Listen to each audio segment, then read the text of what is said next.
Hello friends.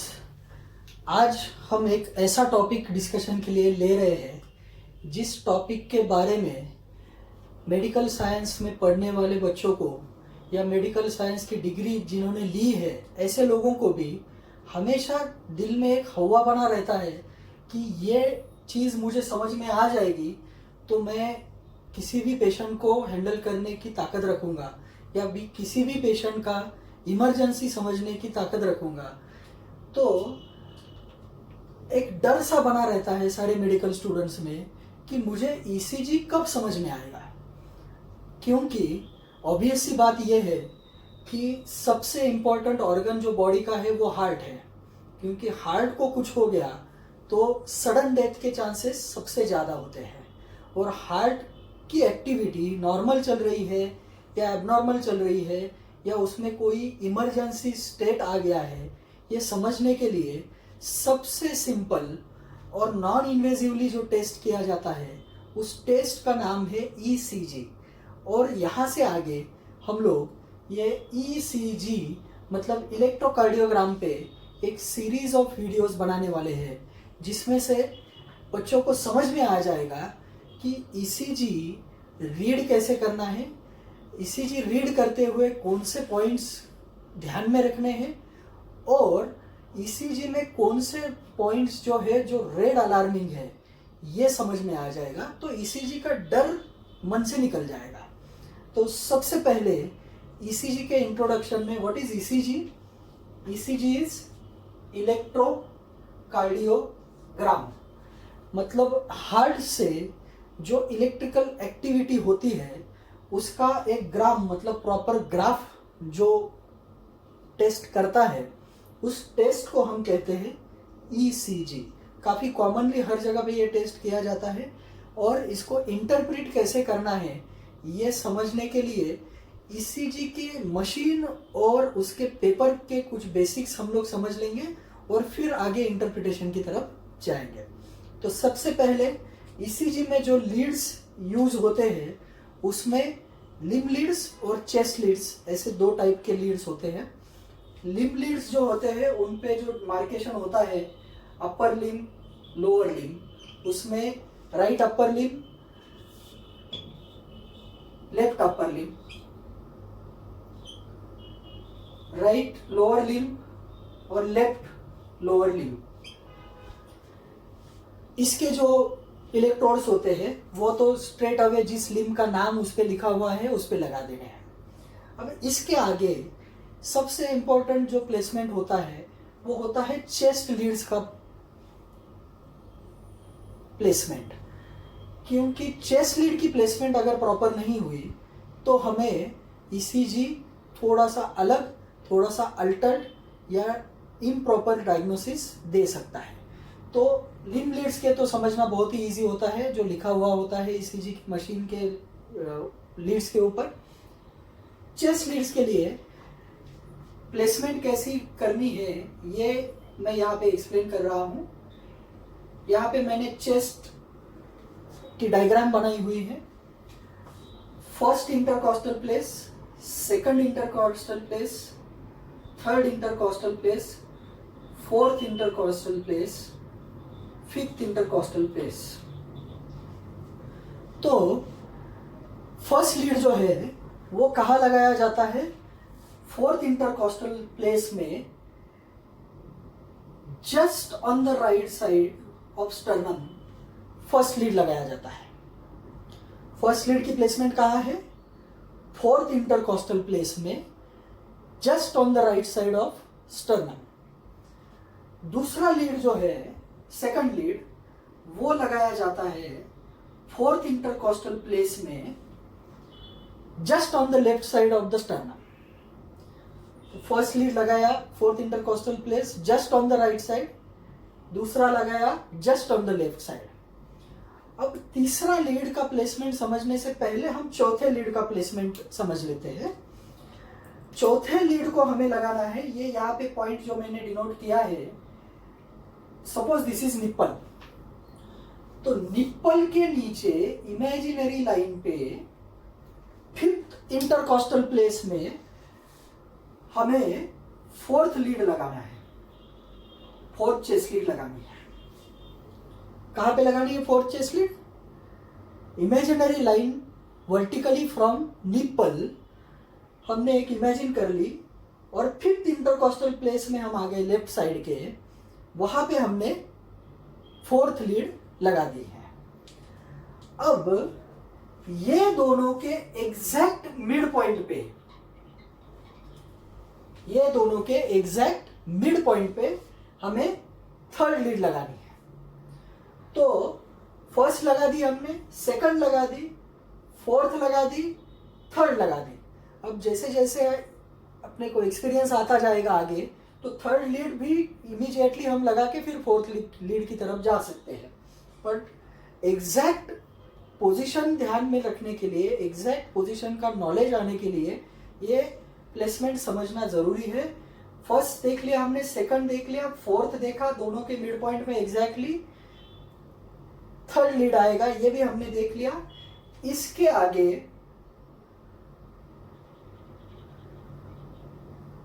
Fifth intercostal place में ही laterally हम जाएंगे, और एंटीरियर एक्सिलरी लाइन की जो इमेजिनरी लाइन है उस पे हम फिफ्थ चेस्ट लीड लगाएंगे।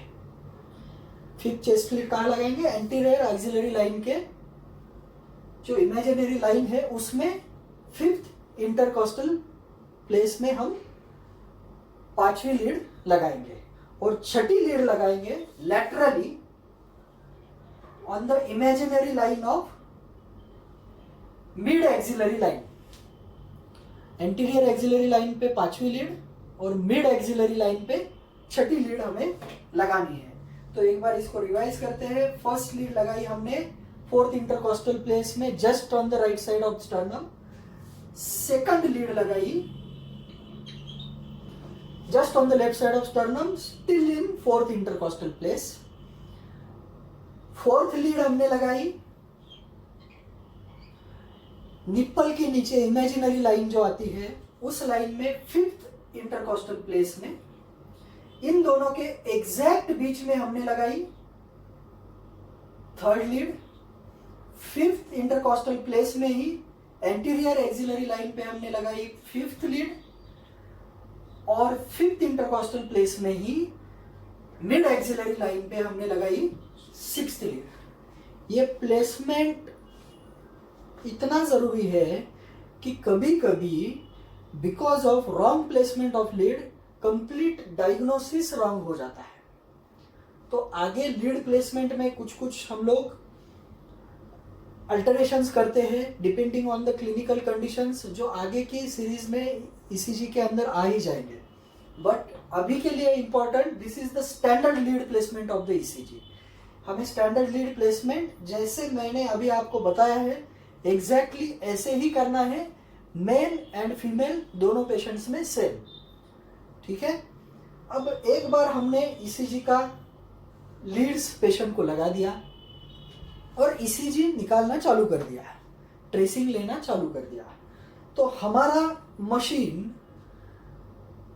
प्रॉपरली काम कर रहा है कि नहीं काम कर रहा है, ये हर ईसीजी में डिनोट करने के लिए ईसीजी निकलने से पहले एक स्टैंडर्ड लीड आ जाता है। ईसीजी निकलने से पहले एक स्टैंडर्ड लीड आ जाता है, और ये स्टैंडर्ड लीड जो होता है, ये स्टैंडर्ड लीड कैसे होता है? यहां पे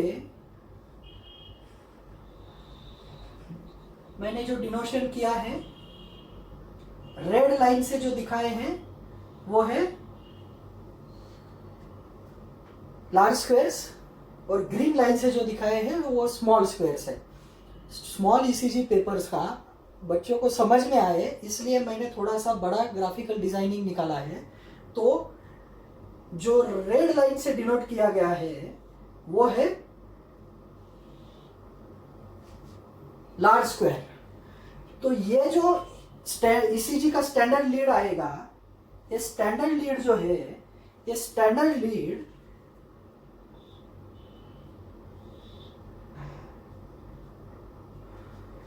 इसकी विड्थ होगी 1 लार्ज स्क्वायर।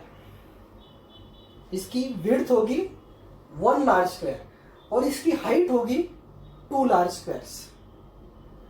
तो ईसीजी में अगर स्टैंडर्ड लीड एग्जैक्टली ये दिखा रहा है तो इसका मतलब है अपना ईसीजी वर्किंग ट्रेसिंग बराबर कर रहा है। अगर ये कम या ज्यादा दिखा रहा है इसका मतलब अपना ईसीजी मशीन प्रॉपरली काम नहीं कर रहा है। तो स्टैंडर्ड लीड कैसे होती है, यहाँ पे ब्लैक कलर में नोटेशन आ जाता है। ईसीजी निकलने से पहले आप कोई भी ईसीजी निकाल के देख सकते हैं। ईसीजी एक्चुअल ट्रेसिंग चालू होने से पहले एक स्टैंडर्ड लीड ऐसे रेक्टेंगल शेप की आ जाती है।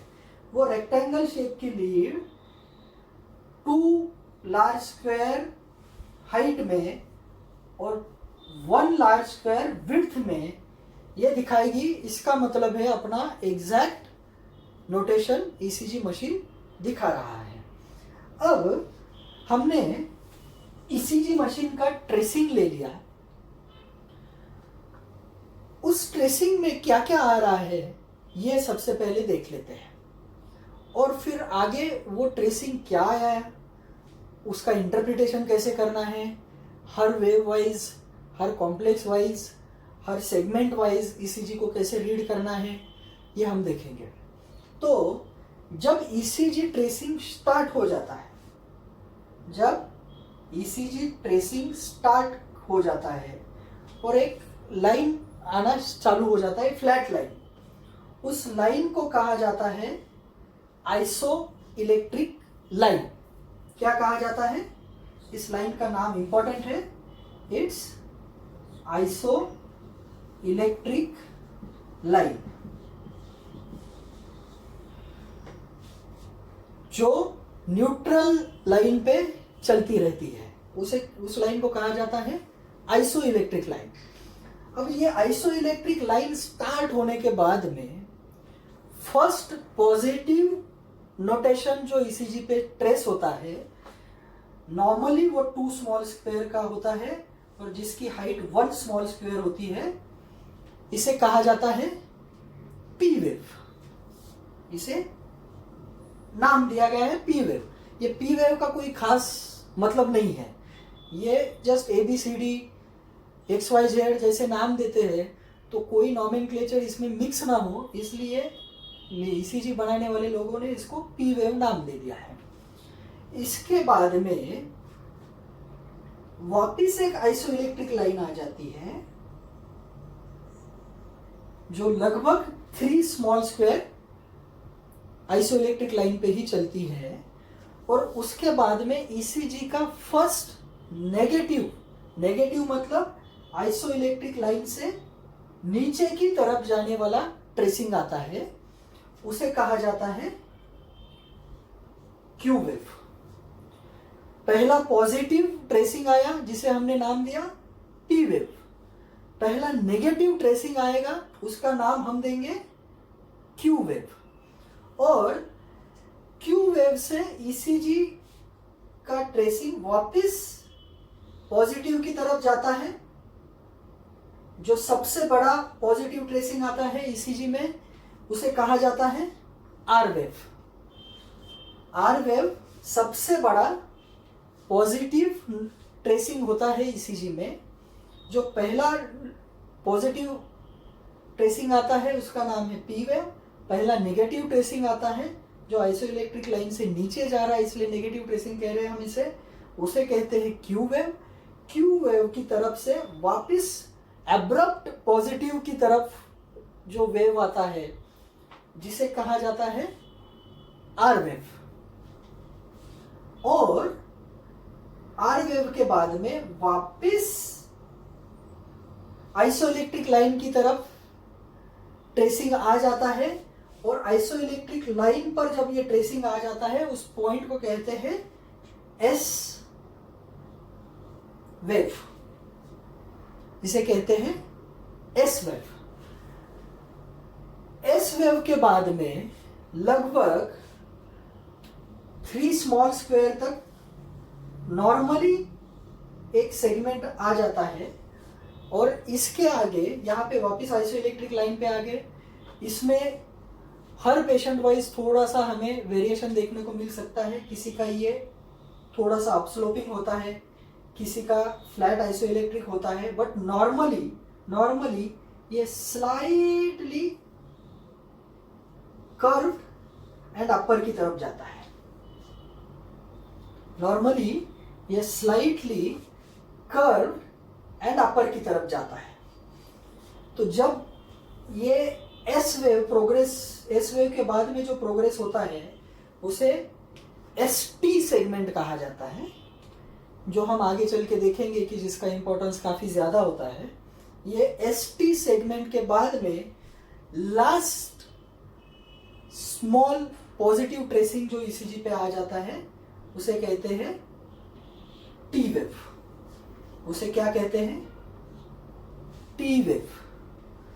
और कुछ पेशेंट्स में, एक 10 to 15% पेशेंट्स में इसके आगे और एक पॉजिटिव वेव आ जाती है ट्रेसिंग, जिसे कहा जाता है यू वेव। बट ये हर पेशेंट में नहीं होता है, ये फिजियोलॉजिकल वेरिएंट होता है कुछ लोगों के। तो जो फर्स्ट पॉजिटिव ट्रेसिंग आएगा ईसीजी पर उसे हमने नाम क्या दिया है? P wave. First negative tracing जो आएगा उसे नाम दिया है क्यू वेव। फर्स्ट जो सबसे लार्जेस्ट पॉजिटिव ट्रेसिंग आएगा उसे हमने नाम दिया है आर वेव। उसके बाद में वापिस आइसोइलेक्ट्रिक लाइन पे जो पॉइंट आएगा उसे नाम दिया है एस पॉइंट। एस पॉइंट के बाद में जो again positive, last positive small wave आएगा, ट्रेसिंग आएगा, उसे नाम दिया है टी वेव।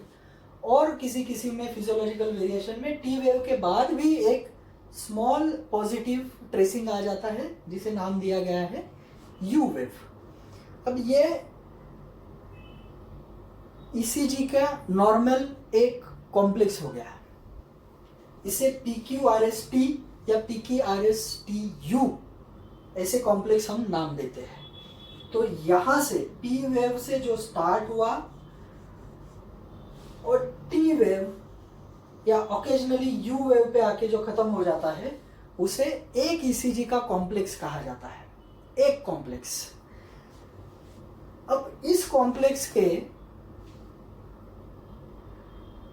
अंदर के सेगमेंट्स जो है उस सेगमेंट के हिसाब से भी इनको अलग अलग नाम दिए गए हैं। तो पी वेव का नाम तो पी वेव ही रहेगा।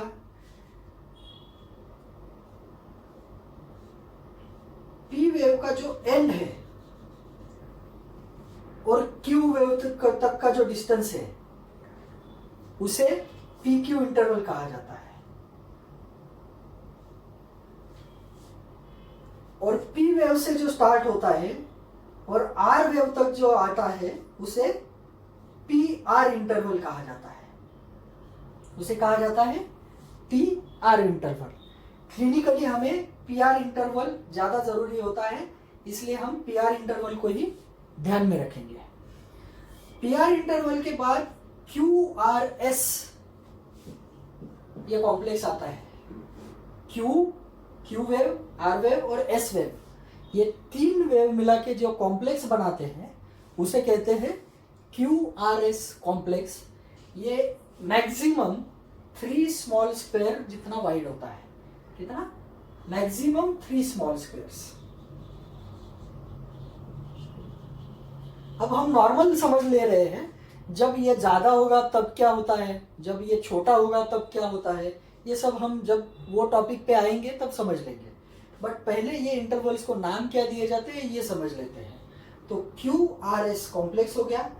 एस पॉइंट से स्टार्ट ऑफ टी वेव जो सेगमेंट होता है उसे कहा जाता है एसटी सेगमेंट। उसे कहा जाता है एसटी सेगमेंट। और क्यू वेव जहां पे स्टार्ट होता है और टी वेव जहां पे एंड होता है, ये भी एक इंपॉर्टेंट सेगमेंट होता है। इसे कहा जाता है क्यू टी सेगमेंट। इसे कहा जाता है क्यू टी सेगमेंट। तो हमने इंपॉर्टेंट सेगमेंट्स यहां पे देख लिए हैं। P R interval, Q R S complex, S T segment और क्यू टी सेगमेंट। इन सब का इम्पोर्टेंस क्या है ये हम आगे चल के देखने ही वाले हैं। तो हमने सबसे पहले ईसीजी का प्लेसमेंट, लीड प्लेसमेंट बराबर कर लिया, ईसीजी का स्टैंडर्डाइजेशन चेक कर लिया और ईसीजी के पॉइंट्स हमने देख लिए हैं। अब आज के लेक्चर में हम यहाँ से आगे जो सबसे पहला पॉइंट हम ईसीजी में देखते हैं जिसे कहते हैं रेट, हार्ट रेट जो होता है वो कैसे कैलकुलेट होता है और उसके हिसाब से हमें डायग्नोसिस में क्या क्या देखना है ये हम आगे देखेंगे। बट आज के वीडियो में हम कवर क्या करने वाले हैं कि ईसीजी पे हम हार्ट रेट कैसे कैलकुलेट करते हैं। तो अब हमने यहां तक PQRST कॉम्प्लेक्स क्या है ये देख लिया। अब PQRST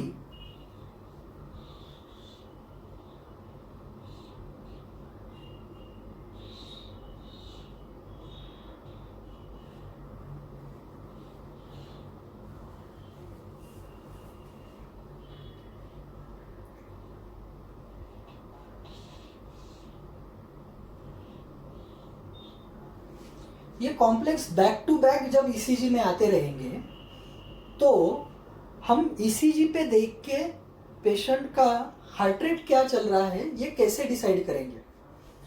तो हार्ट रेट क्या है,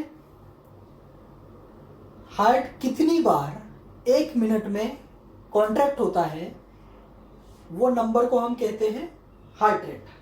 so what is heart rate? number of contractions in 1 minute, यह हार्ट रेट है। तो अगर हमने कोई भी ईसीजी का ट्रेसिंग टोटल 1 मिनट चालू रखेंगे तो क्या होगा? तो ये जो अपना ईसीजी पेपर है वो 300 लार्ज स्क्वायर्स स्पीड से चलता है पर मिनट। अगर हमने ईसीजी मशीन स्टार्ट करके 1 मिनट तक उसको एग्जैक्टली चालू रखा तो कितना ईसीजी पेपर बाहर आएगा? 300 लार्ज स्क्वायर्स जितना ईसीजी बाहर आएगा। अब मैं लार्ज स्क्वायर्स यहां पे बनाता हूं।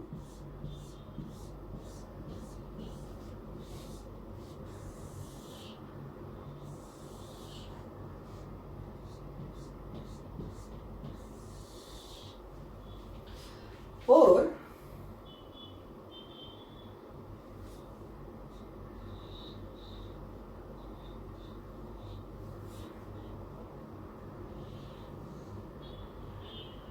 ये मैंने नोटेशन के लिए बना रहा हूं, this is not exact ECG. अब अगर हमें कैलकुलेट करना है कि ये 1 मिनट में कितने स्क्वायर्स कवर करेगा तो सिंपल मैथमेटिकल इक्वेशन क्या होगा? ये जो आर वेव है और दूसरी आर वेव है,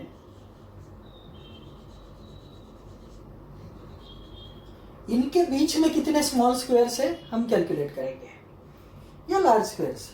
अब small squares to large square का इक्वेशन क्या है? 1 large square is equal to 5 small squares. तो हम जब भी लार्ज स्क्वायर कैलकुलेट करेंगे इनटू 5 करेंगे तो स्मॉल स्क्वायर हमें मिल जाएगा। अगर हमें किसी ने बताया कि डॉक्टर साहब ये ईसीजी में 1 मिनट में कितने स्क्वायर हो जाएंगे ये हमें कैलकुलेट करके दो, तो हमने 1 मिनट तक पूरा पेपर पे ट्रेसिंग निकाला तो पूरे स्क्वायर गिनने की हमें जरूरत नहीं है।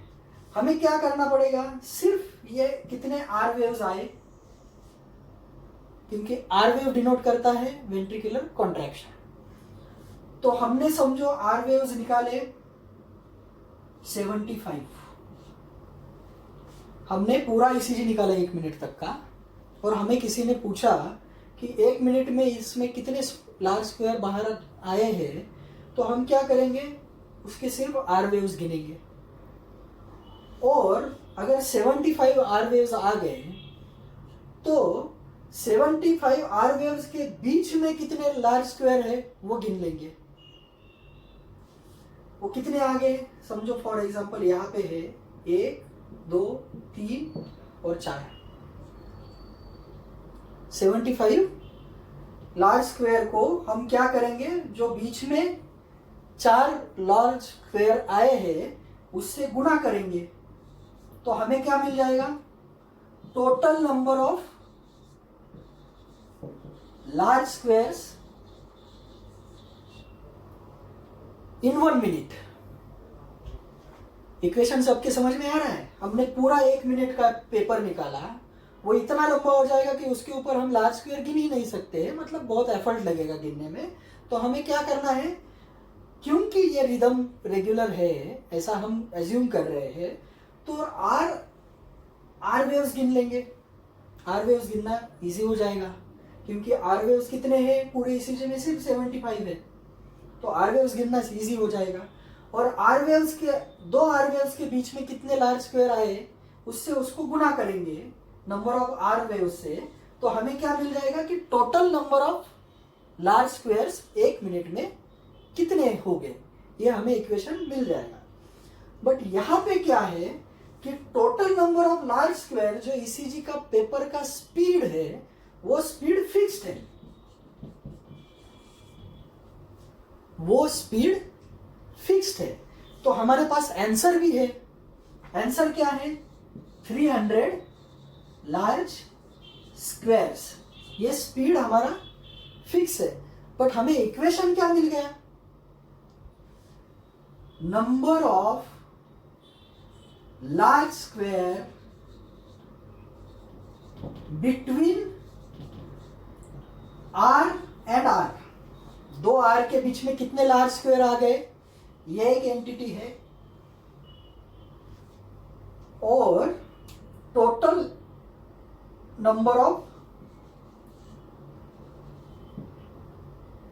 हार्ट बीट्स या हार्ट कॉन्ट्रैक्शन 1 मिनट के वो हमें आ गए। और 300 लार्ज स्क्वायर ये हमारा 1 मिनट का इक्वेशन है। ये फिक्स स्पीड है मशीन का। तो ये फॉर्मूला का यूज करके हम क्या करते हैं, हम हार्ट रेट कैलकुलेट करते हैं। कैसे, तो नंबर ऑफ लार्ज स्क्वायर हम लोग गिन लेते हैं, नंबर ऑफ लार्ज स्क्वायर्स हम लोग गिन लेते हैं। ये हार्ट रेट हमें पता नहीं है अभी। हार्ट रेट को हम क्या पकड़ेंगे, x इज इक्वल टू 300, क्योंकि ये तो फिक्स एंटिटी है। तो x मतलब हार्ट रेट निकालने के लिए हमें क्या करना पड़ेगा, x इज इक्वल टू 300, इस साइड का जो मल्टीप्लीकेशन का क्वांटिटी है वो जाके उधर डिवाइड हो जाएगा। तो 300 डिवाइडेड बाय आर के बीच में कितने लार्ज स्क्वायर है, ये हम कैलकुलेशन करेंगे। तो हमें क्या मिल जाएगा, x मतलब क्या है, हार्ट रेट। तो ईसीजी पर देख के हम हार्ट रेट कैसे कैलकुलेट करते हैं, सिंपल फॉर्मूला में heart rate is equal to 300 divided by large square between consecutive R waves. एक दूसरे के बगल में जो आर वेव्स है उनके बीच में जितने लार्ज स्क्वायर है उनसे डिवाइड करेंगे हम 300 के नंबर को, तो हमें क्या मिल जाएगा, 1 मिनट में कितने बीट्स हो रहे हैं। इक्वेशन कहां से आया ये भी हमने समझ लिया है। अब इसके आगे सिंपल चीज है, हमने क्या देख लिया,